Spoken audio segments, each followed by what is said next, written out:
So, hello and welcome to the next episode of Self-Development with Tactics podcast. And today we are going ahead with the subtle art of not giving a fuck by Mark Manson, I think. I think it's Mark Manson. I don't know by now, and I do not really want to scroll up because then I don't know where I've stopped. But I think we will go straight into it after I've told you who I am. So, I'm Christopher Walk, and I'm a 17-year-old graphic design student from Austria, and I'm pretty fucking pumped to go through this with you. And we will go straight into it. Who you are is defined by what you're willing to struggle for. Our struggles determine our success. Our problems birth our happiness, along with slightly better, slightly upgraded problems. The problem with the self-esteem movement is that it measured self-esteem by how positively people felt about themselves, but a true and accurate measurement of one's self-worth is how people feel about the negative aspects of themselves, which is pretty true. If you aren't pretty, how should I say, if you can't handle yourself, or if you do not love yourself in every aspect of yourself, you might not have that self-esteem. Of course, there are some things you do not maybe like about yourself. There are things I do not like about myself. If, for example, my angriness, I get angry just a pretty fuck a lot of time. And this, but I can live with it. I can live with my bad sides and I can live with my good sides. And if there is something I can't live with, then I have to change something, and then I will change something. And this is also something I, should tell you. Just if there's something you do not really like in your life, try to change it. Because why not? You have one life, and you should really make the best out of it as you can. And it depends on what you prefer or what your preferences are. If somebody prefers, I don't know, this is actually something I was talking about in the last episode as well. If you just prefer good grades or good marks in school, then just work and struggle for your marks. If you do not give a fuck about them, just do not let any other people's not experiences but opinions just work on you or just hit you, because your reality is your reality and somebody else's reality is their reality, and just give a fuck about their opinion. But let's head on. People who feel entitled view every occurrence in their life as either an affirmation of or a threat to their own greatness. The true measurement of self-worth is not how a person feels about her positive experiences, but rather how she feels about her negative experiences. Often, even if it's just hard to accept at these certain moments, and it's pretty hard to emphasize with all these failures you have, all these mistakes you make are just, they just fire you up to learn more. You just learn through them. But, actually understanding this and really emphasizing with it is pretty hard, even for me. I really hate to fail. I really hate to be bad at something. I really hate to lose, especially in sports.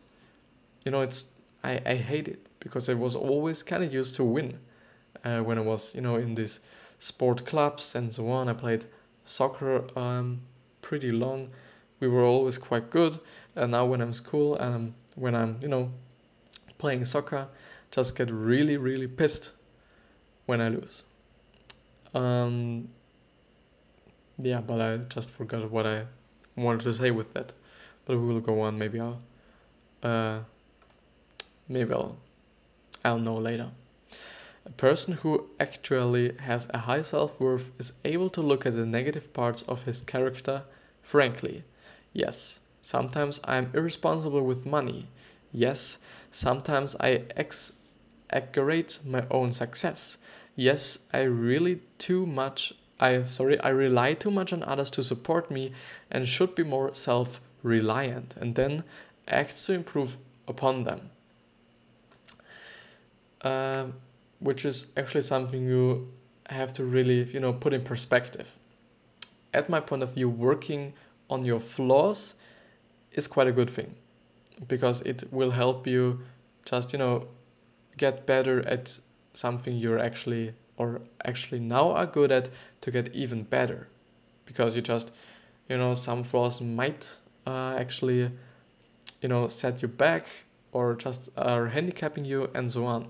But working on something you aren't pretty good at is, at my point of view, not that great. Because just work on something you're good at now and then get really, really good at this certain task or whatever, sport, I don't know.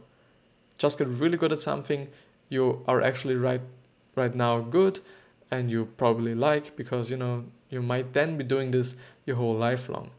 And working on something you're not good at will just take up a lot of time, and nobody actually cares how good you are at soccer, even though if you are in a marketing agency doing Facebook ads.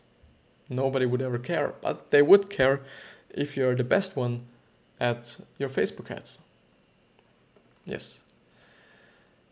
And then, saying something like, and then acts to improve upon them, it's also great in terms of flaws, at my point of view. Maybe not only because, or not because, but not only, but maybe there are other aspects of life which are just, improvable as well, or should be improved as well. A lot of people are afraid to accept mediocrity because they believe that if they accept it, they will never achieve anything, never improve, and that their life won't matter. The rare people who do become truly exceptional at something do so not because they believe they are exceptional. On the contrary, they become amazing because they are obsessed with improvement. And that obsession with improvement stems from an unerring, it's UNERRING, belief that they are in fact not that great at all. I'll have to read this again because I didn't really get it. The rare people who do become truly exceptional at something do so not because they believe they are exceptional. On the contrary, they become amazing because they are obsessed with improvement. And that obsession with improvement stems from an unerring or unurging? Is it unurging belief that they are in fact not that great at all? I don't get it either this time, but just go ahead. And this is even something I shouldn't really be doing. I should read this as long as I get it, or until I get it. But for you, and you might have already gotten it, and it just pisses you off that I'm reading this over and over and over again, even though you actually just know it by the first time. For this reason, I will go on, and maybe I will read through it after this session. If suffering is inevitable, if your problems in life are unavoidable, then the question we should be asking is not how do I stop suffering, but why am I suffering and for what purpose? Self-awareness is like an onion. The first layer is a simple understanding of one's emotions. The second layer is an ability to ask why we feel certain emotions. This layer of questioning helps us understand the root cause of the emotions that overwhelm us. Once we understand that the root cause, we can ideally do something to change it. The third level is our personal values. Why do I consider this to be successful or a failure? How am I choosing to measure myself? By what standard am I judging myself and everyone around me? At my point of view, self-awareness is just one of the things you should really be working on, because it's really important. I do not say it only because Gary Vee is also saying it. I'm saying it because at my point of view, it's also very important, because you can't do anything if you do not know what you really want to do. If you know what you want to do for the rest of your life, you can get very, very good at it. If you just are like, I know that I want to be, a professional football player. And then after 10 years, you're like, actually this wasn't my dream. And so, you just waste a lot of time to improve on this certain skill, and then you have to do something else and waste another lot of time. But I'm not saying that you shouldn't try stuff out. You should really try stuff out, and please try stuff out, because you can't really decide otherwise how or what you really want to do and what you like, and what's maybe triggering your emotions if you do not try stuff out. But knowing why you feel certain feelings or emotions, or why these occur, what triggers they have, is pretty important. But we will go on. Values underlie everything we are and do. If what we value is unhelpful, if what we consider successful or failure is poorly chosen, then everything based upon those values, the thoughts, the emotions, the day-to-day feelings, will all be out of whack. Which is true. If your basement is just a piece of shit, everything above will crash. Yeah. Better read this again, because, values underlie everything we are and do. If what we value is unhelpful, so if you value bad food, if you value eating crap, if you value, laying around in bed for at least 15 hours a day, if this is your fundamental of your life, your base of your life, everything above, especially when you are in bed, just doing nothing, 15 hours a day, there is no room there for your building. If you have, a great base, you can build a really, really, really high tower. And if you do have a really shit base, a piece of shit, then, it's not that good. But much of the advice out there operates at the shallow level of simply trying to make people feel good in the short term, while the long-term problems never get solved. Take a moment and think of something that's really bugging you. Now ask yourself why it bugs you. Chances are the answer will involve a failure of some sort. What is objectively true about your situation is not as important as how you come to see the situation, how you choose to measure it and value it. Our values determine the metrics by which we measure ourselves and everyone else. If you want to change how you see your problems, you have to change your value and or how you measure failure or success. Pleasure is not the cause of happiness, rather it is the effect. Research shows that once one is able to provide for basic physical needs, which is food and shelter and so on, the correlation between happiness and worldly success quickly approaches zero. Yeah.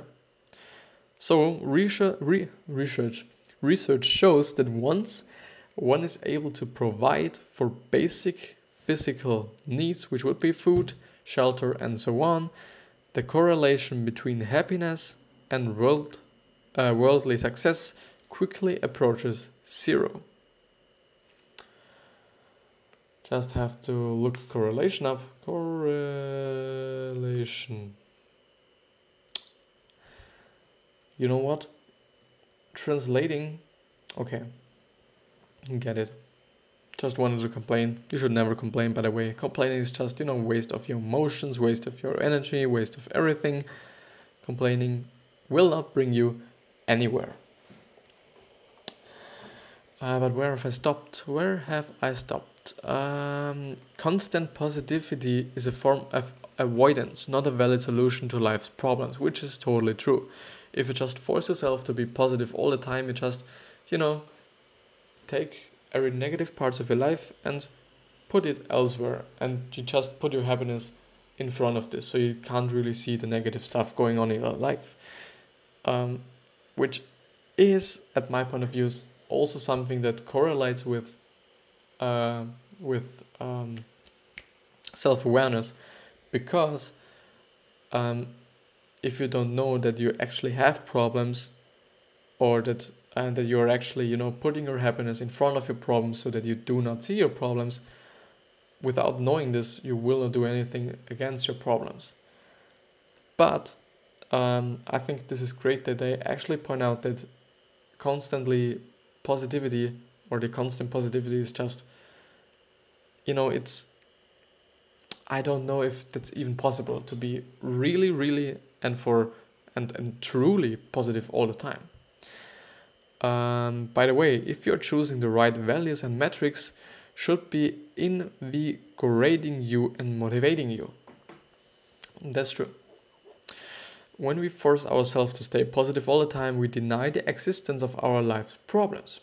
And when we deny our problems, we rob ourselves of the chance to solve them and generate happiness, which then would be true happiness and real happiness and actual happiness. Problems add a sense of meaning and importance to our lives.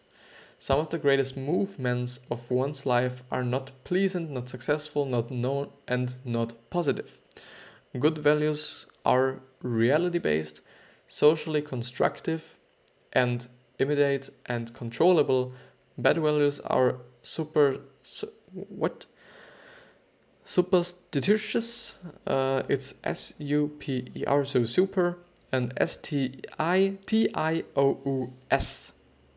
Socially destructive and not immediate or controllable. When you have, because I'm reading immediate, I think it's the same. So just doing something right now. If there's something you really want to change in your life, do it right now. Pause this video or this podcast and do it right now. Or just begin to do it. Just, you know, move a step forward to achieving your goal right now. Because if you do not do it right now, the chances are pretty high that you will not do it ever in your life. Chances are really, really high.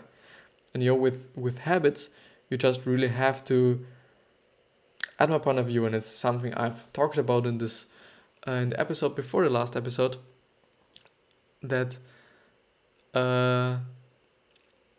if you really want another habit to get into your life, and you know, you just want another habit, you have to do it right now, at my point of view. Gradually doing something and putting something in your life, what a lot of people would suggest you, may be working for a lot of people. I just do not want to say that you have to do what I'm saying. It's just what my experiences are and how I'm used to doing it. If that's not working for you, do not do it. But I tend to be very strict and do everything just quite overnight. I just do everything right now, because the faster you start, you know, really doing your habits, or just let's say doing your habits, the faster they get actual habits. You know, if you just do it right now and then you do it tomorrow, and you really have to be consistent and not be like, you know, I've done it the last 2 weeks, now it's okay to do something else, I do not do it, and so on and so on. This wouldn't work. Just have to be consistent, do it all the time, and so on. When we have poor values, that is, poor standards we set for ourselves and others, we are essentially giving fucks about the things that don't matter, things that in fact make our life worse. Often the only difference between a problem being painful or being powerful is a sense that we choose it and that we are responsible for it. If you're miserable in your current situation, chances are it's because you feel like some part of it is outside your control, and that there is a problem you have no ability to solve, a problem that was somehow thrust upon you without your choosing. We don't always control what happens to us, but we always control how we interpret what happens to us, which is something I talk quite a lot about privately, so outside of these videos. And this is something very interesting. Very, very interesting. It's always a term of how you interpret. Is it interpret? interpret, let's say interpret, I don't know. It's just in terms of how you interpret things, you know. Let's make not like a really tough example. I'm just thinking, if you're losing $50, you know, it might be painful for you. And then you can decide whether you're just, you know, complaining about it all the day, or you just be like, you know, the next time I will just, you know, watch my money a little bit more and see that I'm not losing it, or nobody steals it from me, and so on. So it's just like how you look at it. It's always in terms of how your perspective is. For example, if someone is calling you a piece of shit, you can either be doing nothing, maybe hit them, or leave. It's just in how you interpret whatever what he's saying. And all the time, I think, and I know that I'm not pretty good at explaining this one, because I've not always been able to, because it's pretty hard. It's just, you know, I think of something that would work in terms of explaining it, and then I explain it with these words, and it's not quite working out like I wanted it to. But that's okay. But let's actually see. We don't always control what happens to us, but we always control how we interpret what happens to us, as well as how we respond. Ryan Holiday writes at length about perspective in The Obstacle is the Way, which is another book by Ryan Holiday. And the more we choose to accept responsibility for our lives, the more power we will exercise over our lives. Take 100% responsibility for your life is principle number 1 in The Success Principle by Jack Canfield. Canfield. Accepting responsibility for our problems is thus the first step to solving them. What does thus mean? No, it's thus. Thus. I see. This is what it means. A lot of people hesitate to take responsibility for their problems because they believe that to be responsible for your problem is to also be a fault for your problems. The responsibility fault fallacy allows people to pass off the responsibility for solving the problems to others. Our beliefs are malleable, and our memories are horrible, unreliable. The more something threatens your identity, the more you will avoid it. Manson calls this the law of avoidance. The more something threatens our identity, the more you will avoid it, which is totally true. The fucked up something is, the lower the chances are that you're actually doing something about it. Or something. I don't know. Now, do not take this one. I do not edit anything, but I won't cut it out, but don't take it for granted. When we let go of the stories we tell about ourselves to ourselves, we free ourselves up to actually act and fail and grow. There's a little that is unique or special about your problems. That's why letting go is so liberating. The narrower and rarer the identity you choose for yourself, the more everything will seem to threaten you. For that reason, define yourself in the simplest and most ordinary ways possible. Questions that will help you breed more uncertainty in your life. Questions that will help you breed more uncertainty in your life, which means, I think, nothing positive, but I'm not sure. Yeah. So things you should not do. Do not do these things. Do not ask yourself these questions. What if I'm wrong? And if you're wrong, just give a fuck about it. This is actually something that's really deeply in my mind for the past few weeks, is what Jeff Bezos, the the CEO of Amazon, was talking about. He says he would rather make really fast decisions than 100% right decisions, because often it is like, these fast decisions can be reversed pretty easily. And this is something that's really in my mind. Just do it really fast now, and if you just do something wrong, you can always be like, I'm sorry for doing this, it wasn't like what I really wanted, and so on. So the first one you should never ask yourself is, what if I'm wrong? What would it mean if I were wrong? Would being wrong create a better or worse problem than my current problem for both myself and others? It's worth remembering that for any change to happen in your life, you must be wrong about something. Being able to look at and evaluate different values without necessarily adopting them is perhaps the central skill required in changing one's own life in a meaningful way. And I will read this one again. Being able to look at and evaluate different values without necessarily adopting them is perhaps the central skill requiring. So, being able to look at your values and other values and to see if they work for you or not is, I think this is what he wants to say or something,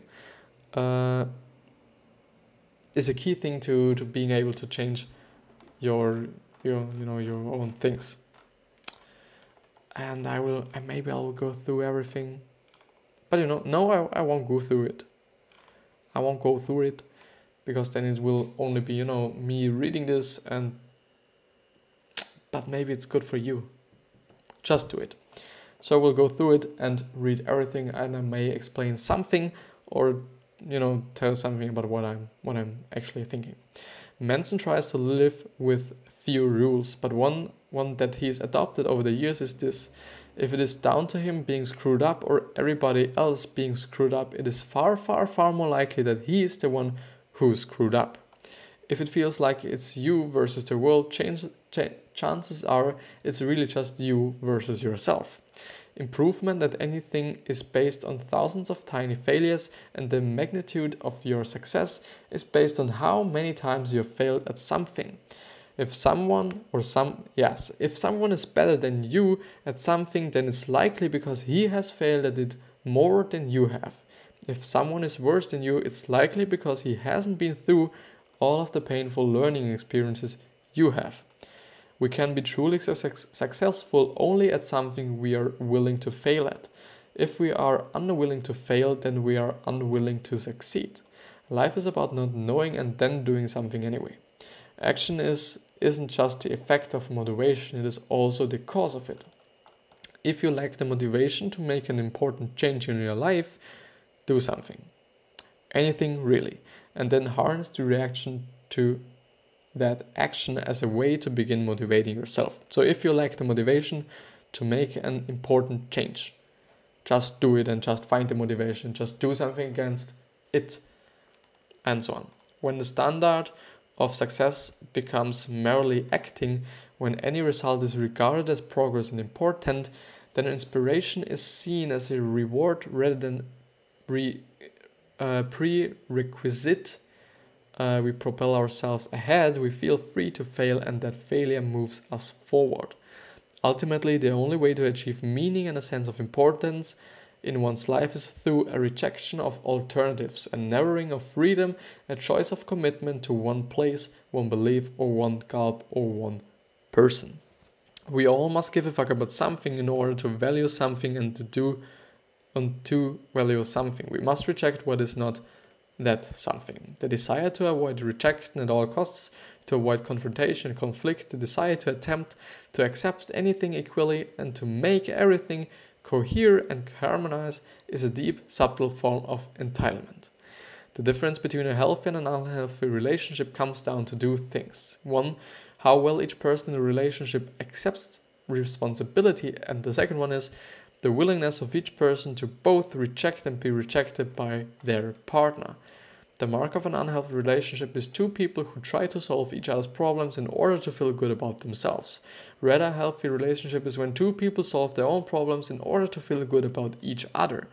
Entitled people who blame others for their own emotions and actions do so because they believe that if they constantly paint themselves as victims, eventually someone will come along and save them and they will receive the love they have always wanted. Entitled people who take the blame for other people's emotions and actions do so because they believe that if they fix their partner and save him or her, they will receive the love and appreciation they've always wanted. It can be difficult for people to recognize the difference between doing something out of obligation and doing it voluntarily.